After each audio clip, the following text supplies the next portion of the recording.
Un souvenir comme ça, quand vous fermez les yeux, qui vous vient spontanément de l'Algérie? C'est difficile parce qu'il y a beaucoup de souvenirs, bien évidemment. Mais si vous voulez, le souvenir du départ, ma petite sœur avait fait la communion solennelle le même jour.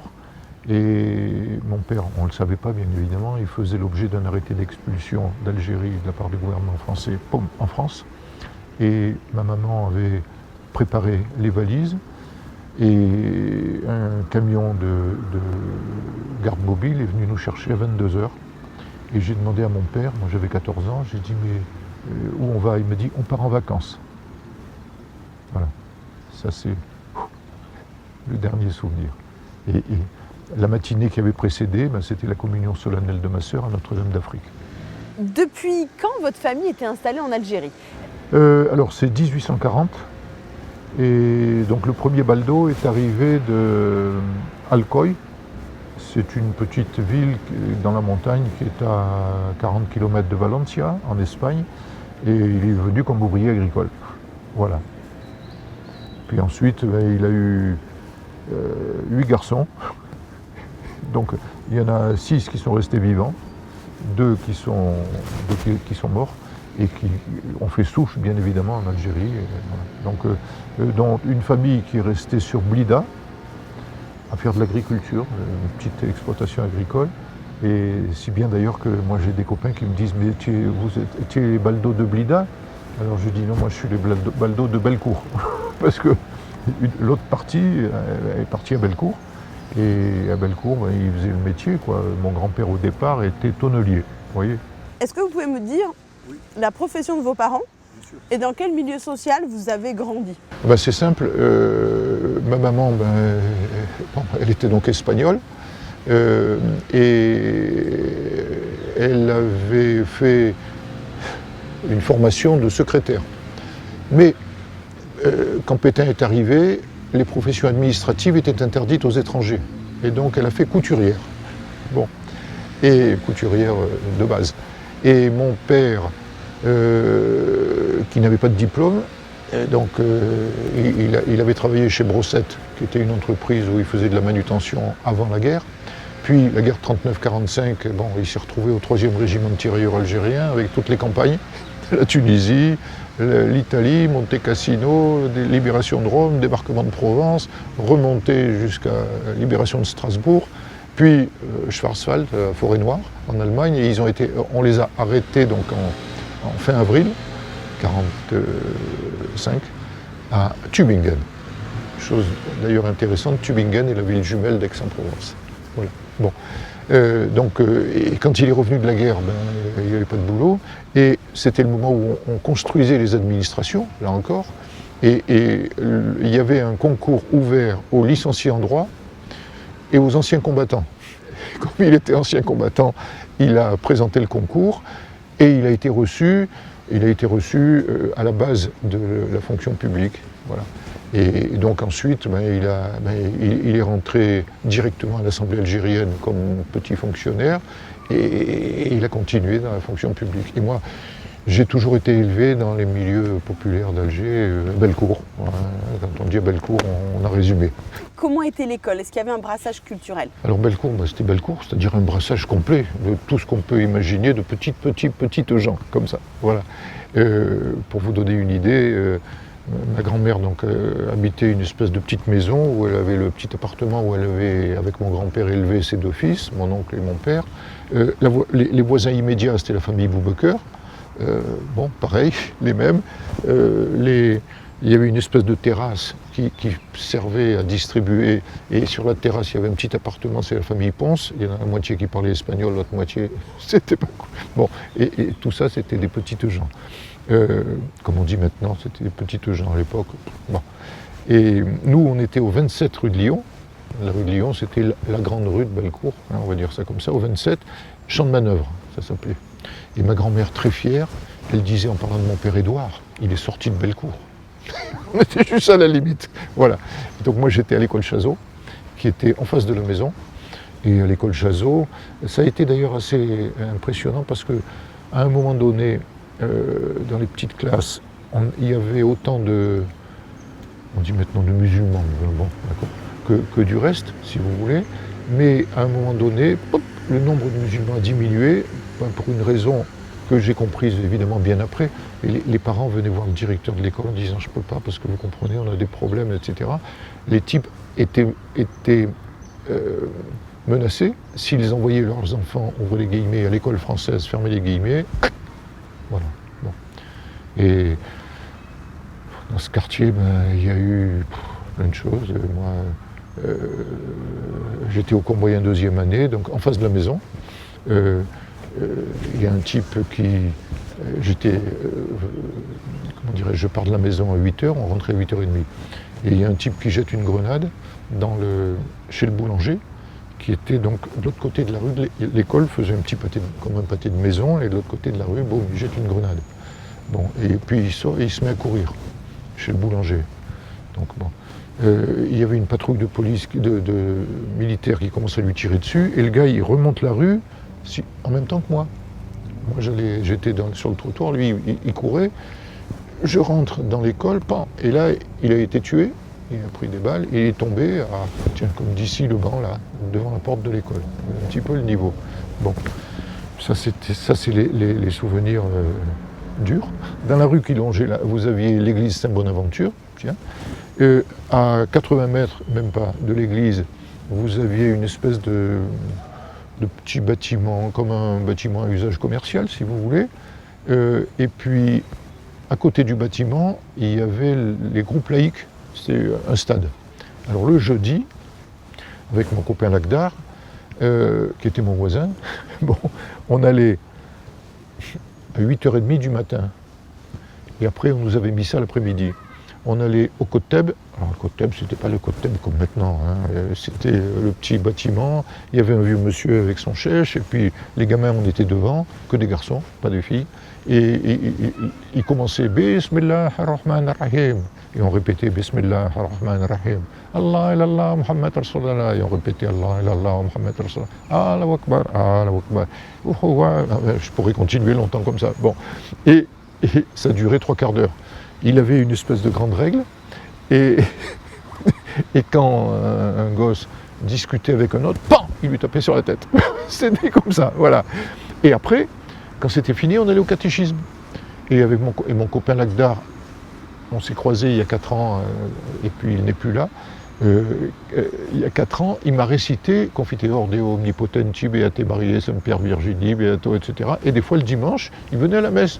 Bon, donc, moi, j'avais des copains juifs dans la classe, Rosh Hashanah, Kippour, la semaine des cabanes, Pourim, Sokol, c'était, voilà, ça faisait partie de la vie, c'est tout. Au moment de... oui, c'est des souvenirs assez extraordinaires. Au moment de Noël, la dinde, les copains musulmans, ils faisaient cadeau à mon père des dindes. Et sur le balcon, on avait quelquefois 2 ou 3 dindes vivantes. Il fallait... D'accord. Et puis au moment par contre de l'Aïd el-Kbir ou l'Aïd el-Srir, c'était l'inverse. Mon père il faisait cadeau à des moutons. Voilà. La vie, vous voyez ce que je veux dire, c'était comme ça. Est-ce que vous avez l'impression que ce brassage culturel, c'était vraiment une réalité ou il y a un petit peu de fantasme? C'était Bellecour. Voilà. C'est sûr que j'ai eu discuté avec des copains qui habitaient rue Michelet, qui habitaient les quartiers bien riches, on va dire. Là, c'était pas la même chose. Mais Bellecour, c'était par la force des choses, quoi. Je veux dire. Allez, puis, tiens, le type qui avait jeté sa grenade. Bon, il y avait. C'était un Félaga, bon, d'accord. Il y avait eu des morts. Quand je suis sorti de l'école, je suis redescendu à la maison. C'était terrible partout, il y avait des morceaux, du sang, etc. Et bien, parmi les morts, il y avait 3, on dit musulmanes. Elles étaient chez le boulanger, elles avaient été tuées. Voilà, bon. Il y avait d'ailleurs une majorité de femmes, parce qu'elles allaient faire les courses, et boum, voilà.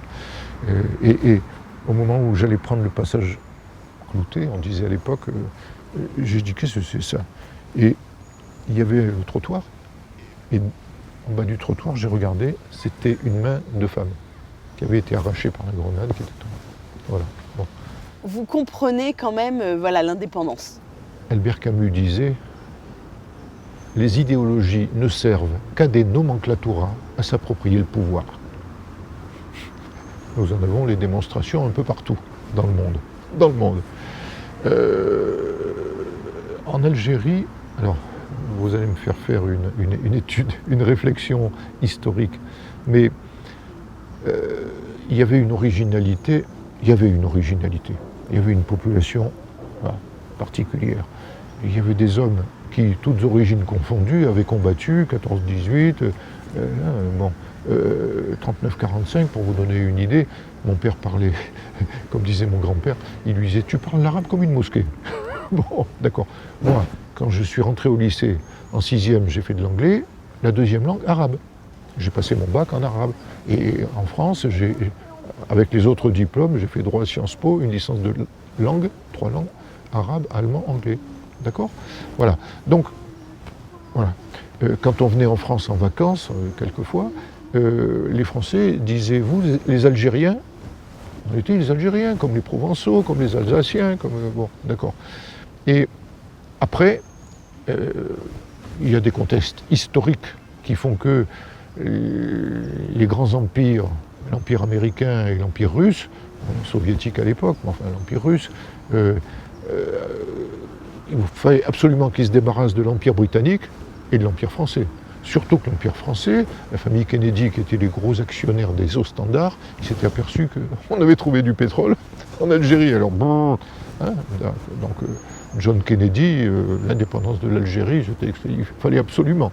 Voilà. Bon, alors ça c'est un contexte international dans lequel c'est vrai que les gens comme nous, on n'était pas grand-chose là au milieu. Voilà. J'ai vécu, j'étais gosse, mais j'ai vécu des types qui étaient anciens combattants musulmans, qui avaient fait la guerre avec mon père, et qui étaient assassinés dès les années 54, 55, 56. Bon, voilà, parce que ils avaient cette espèce de sentiment patriotique, d'accord ? Donc, la question que vous posez, elle a de multiples réponses. Bon, ok. Je pense que si la réponse avait été aussi simple, on n'aurait pas 5 millions d'Algériens en France actuellement. Bon, on n'aurait pas cette espèce de course éperdue des mères et des femmes en Algérie actuellement qui veulent absolument marier leurs filles avec des gars qui sont ici. Depuis le mois de janvier, j'ai été invité 8 fois à des mariages comme ça. Vous voyez ? Bon, donc, moi, je ne suis pas vraiment capable de répondre clairement à la question que vous posez. Les réponses politiques ou politiciennes, elles sont, mais oui, bien sûr, naturellement, les peuples, etc. Mais enfin, l'Algérie, c'est 1830. La Savoie, 1860. Bon, c'est le royaume d'Italie qui a fait cadeau la Savoie à la France pour la remercier de l'avoir aidé dans une guerre contre l'Autriche. Bon, d'accord. Les Savoyards, ils se sont retrouvés français, ils ne savaient pas pourquoi. Voilà. Donc, votre question, oui, je l'entends. C'est compliqué d'y répondre. Comment s'est passée l'intégration ? Si vous voulez, le premier semestre de 62, on était à Grenoble. Moi, j'étais au lycée, en classe de seconde, et donc j'avais 15 ans. Les garçons, déjà, à l'adolescence, ça a souvent une espèce de violence. Bon. Et moi, j'avais une vraie violence. Mais je m'en suis rendu compte par la suite. Et j'ai eu une chance insigne. J'ai un de mes copains de classe qui m'a dit « Mais avec ton gabarit, il faut que tu joues au rugby avec nous. » Et moi, au rugby en Algérie, il n'y en avait pas. Et je me suis retrouvé au rugby. Le rugby, c'est violent, mais il y a des règles. Et donc, mon espèce de violence, je l'exprimais sur le terrain au rugby. Voilà. Mais en plus, nous, on avait une espèce de violence historique, si vous voulez, parce que, qu'on le veuille ou qu'on ne le veuille pas, on a vécu moi, j'ai vécu mon adolescence dans les journaux, dans des photos de crimes, dans des trucs qui se sont terminés, je vous dis, des gens qui ont été tués, j'en ai vu, un copain qui avait fait la guerre avec mon père et qui venait prendre l'apéro chez l'un de ses amis à Fort-de-L'Eau, qui était un petit agriculteur, c'était un musulman.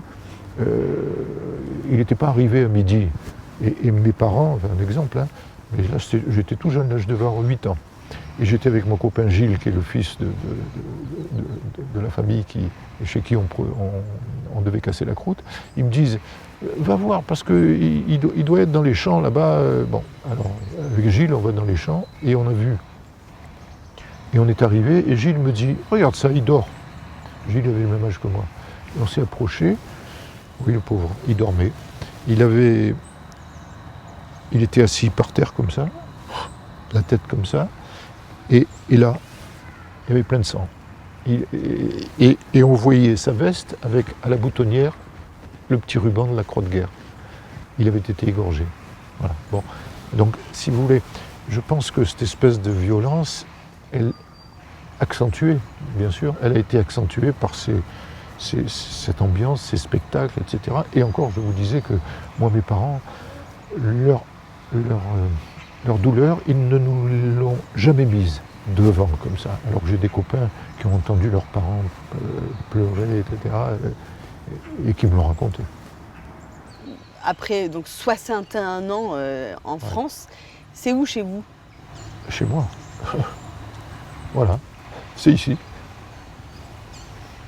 Et vous avez ce sentiment d'avoir fermé la porte à l'Algérie? Non. Ah ben non. Moi, si vous voulez, d'abord, en France même, j'ai des relations avec les Algériens. Je vous disais tout à l'heure, j'ai été invité 8 fois à des mariages depuis le début de l'année. Bon, comme je parle l'arabe, et que le téléphone arabe, ça existe, bon, quelquefois, je vois un employé municipal avec sa petite poussette, il me fait « Oh, monsieur Baldo !» Alors, et puis on se met à parler comme moitié en arabe, moitié en français, voilà, on parle la pluie du beau temps. Voilà. Donc, je pense être la dernière génération, comme ça. Voilà. Est-ce que vous avez l'impression de faire partie d'une génération où il y a une ouverture d'esprit un peu singulière? Ben, la notion d'ouverture d'esprit, c'est une notion intellectuelle. Nous, moi, mon père, il n'y avait rien de culturel ou d'intellectuel, c'était la vie de tous les jours, qui faisait que l'autre, pour le comprendre, il fallait quand même parler le même type de langue, vous voyez. Et voilà, c'est tout. Et moi, bon, j'ai été comme ça, c'est comme ça. Et c'est quoi votre Madeleine de Proust? Ma maman roulait le couscous. Dans la petite maison à Vauvenargues, j'ai le djefna, comment on disait le djefna ou le cascas, c'est-à-dire le gros plateau comme ça dans lequel elle roulait le couscous. On a le couscoussier, et à Vauvenargues, il y a un petit restaurant qui s'appelle le Couscoussier de Vauvenargues. Voilà. Et bien évidemment, moi j'étais l'avocat de l'ancien patron. Donc, naturellement. Ça veut dire que quand on mangeait le couscous chez nous, enfin là-bas, je me souviens mon grand-père, par exemple, mon grand-père qui était comme on disait, en tricot de peau, il mangeait le couscous et puis il transpirait. Parce que d'abord, il faisait chaud, le couscous il était un peu piquant, et puis il disait, il est bon. Bon. Et bien, je me suis surpris au couscoussier de Vauvenargues à avoir le même type de réflexe. D'accord? Voilà. Et puis quand on va faire les courses de temps en temps et qu'il y a des alabias ou des macroutes ou des trucs comme ça, je me laisse aller. Et quand j'étais au champ de manœuvre, enfin à Bellecour, et que j'allais au lycée, il fallait il y avait un quart d'heure, 20 minutes à pied. Ma mère, qui est une petite femme qui faisait 1m55 de hauteur, elle me disait, tiens, alors elle me donnait une pièce de 5 francs, elle me disait, achète-toi un zalabia sur le chemin. Et alors, moi j'aimais les arabiens, et elle me disait, ça fait grandir. Et ça a marché. Parce que artistiquement, musicalement, il y a des choses qui sont fortes pour vous liées à l'Algérie. Oui, évidemment. Albert, chez nous, dans la famille, on disait toujours Albert. Je vous donne un détail. Un samedi soir, j'avais 10 ans. Je dors chez mes grands-parents. Bon, parce que l'après-midi, on était allé, ma grand-mère, moi, Zainab, Mustapha, son fils, bon, ce qui était mon copain, on était allé chercher la mère Camus d'abord. À Bellecour, on disait Camus. Et pour aller nettoyer l'église, bon, d'accord. Et puis le lendemain, d'ailleurs, à la messe, le lendemain à la messe, ma grand-mère, quand on allait à la messe, elle me disait « Tu as vu comme elle est propre l'église ?» Bon, voilà, ça c'était en général. Mais ce jour-là, alors moi, il me faisait dormir dans la petite chambre qui avait servi aux deux fils. Je ne sais pas comment il rentrait dans cette chambre, enfin bon, c'est comme ça. Et donc mon oncle et mon père. Et en général, il me réveillait vers 8h. On prenait un petit déjeuner et après, on allait à la messe de 10h. Et là, et mon grand-père, lui, comme tous les ouvriers, à 5h30, 6h du matin, il écoutait la radio parce que la télé, il n'y en avait pas. Et puis bon, après à 7h, il apportait le café au lit à sa femme, à ma grand-mère, qu'il appelait maman. Et ce jour-là, je suis réveillé en sursaut parce que mon grand-père disait « Maman, maman, maman, à la radio, ils ont dit que le fils à la mère Camus, il a gagné le premier prix. » C'était le prix Nobel de littérature, mais à Bellecour, bon, voilà. « Ah, ben je suis bien contente, » dit ma grand-mère. Personne ne savait quel premier prix c'était. Et on est parti une demi-heure avant pour aller le dire à la mère Camus. Et il y avait le boulanger qui était déjà chez la mère Camus pour lui dire qu'il était content qu'Albert il ait gagné le prix. Hein. Ah, bravo, hein. On est tous contents. Et la mère Camus elle dit « Ah ouais, il est bien, hein, il est bien. » Personne ne savait ce que c'était que le prix Nobel de littérature. Voilà, bon, c'est vous dire, bon, Albert, c'était Albert, c'était, attendez, mai 58, c'est ça. Fin 58, Albert, Albert et mon père se tutoyaient. Bon, se tutoyaient du quartier, pas de la littérature. Bon, et Albert vient, fin 58, à Alger, de dire bonjour à sa mère, etc. Et il y avait une assemblée générale du RUA, du Racing universitaire d'Alger, où mon père m'avait amené, normal, on était ruaïstes, bon. Et le président se met à dire « Ah, mais Albert qui est là !» Tout le monde disait Albert d'ailleurs, hein, Albert Camus, tout le monde. Bon. Et patin couffin, il lui fait un petit discours, bon, très bien. Et puis, après, j'ai vu Albert avec mon père qui chantait les chansons du RUA, avec tous les gens qui étaient là. Le RUA, oui, oui, oui, le RUA, non, non, non, le RUA ne périra pas. Voilà, bon. Et moi, alors c'est vrai qu'Albert Camus, ça fait partie de mon... au lycée, évidemment, j'ai lu Albert Camus. Au bac, j'étais pas très bon au deuxième bac. Premier bac, je suis passé juste. Bon, il fallait, de mon temps, il fallait pas réussir au premier bac pour rentrer en terminale. Bon. Et au deuxième bac, j'étais en classe de philo, j'ai un sujet de philo, la vie est à l'absurde. L'absurde, l'homme révolté, j'avais baigné là-dedans, j'ai eu 14,5 en philo, coefficient 8. Donc, merci Albert. Quand vous pensez à l'Algérie, est-ce qu'il y a quelque chose qui vous fait pleurer? Oui. C'est le loupé monumental. Le loupé monumental de l'histoire. Voilà un territoire qui était médiéval, qui est passé au XXe siècle, dans des conditions on aime, on n'aime pas, on discute pas, tout ce que vous voulez, d'accord. Avec des gens qui arrivaient d'un peu partout, qui étaient des refoulés de partout. Hein. Les républicains de 1848, qui enquiquinaient tout le monde, les Alsaciens-Lorrains de 1870 qui voulaient rester français et qui embêtaient le gouvernement, et on les a balancés en Algérie, etc. etc. Les antifascistes, les refoulés. Bon. Et avec une population de base, évidemment, qui comment dirais-je, qui sortait du Moyen-Âge. Bon, dans le Moyen-Âge dans lequel les Turcs, pendant 300 ans, l'avaient maintenu. Voilà. Bon. Il y avait un moyen, et on l'a senti, ce moyen, les 50 dernières années. On va dire ça comme ça. On a senti le système monter. Et voilà. Et c'est tombé historiquement pour des raisons internationales et autres, entre les mains de dictateurs depuis 60 ans, et qu'est-ce que vous voulez, et on voit ces malheureux qui fichent le camp. Les haragas en Espagne, par exemple, en 2019, il y en avait 12 500, en 2020, il y en avait 13 000, en 2021, il y en avait un peu plus. Quand une population fuit, c'est qu'il y a un loupé quelque part, quoi. Voilà. Alors, et ça me fait mal au cœur. Vous auriez aimé que l'Algérie reste française? Alors, ça c'est... Vous employez une expression, si je puis dire, d'il y a 60 ans. Bon, parce que l'histoire a toujours une évolution. Actuellement, la France, elle est européenne. On va dire ça comme ça. Bon, l'Algérie, la pauvre, elle est restée algérienne, elle est en mauvais termes, alors que c'est le Maghreb, elle est en mauvais termes avec les voisins de droite et les voisins de gauche. Bon, d'accord.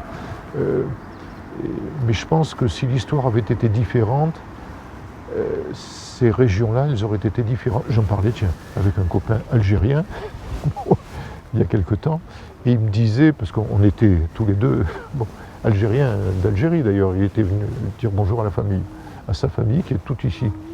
Et il me disait, tu te rends compte, si l'Algérie et la France, on était aujourd'hui le même pays, alors il ne disait pas l'Algérie française ou la France, mais le même pays, il me dit, t'imagines, 110 millions d'habitants, d'accord? Voilà. Donc, la question a été historiquement remuée dans un certain sens, mais c'est plus compliqué que ça.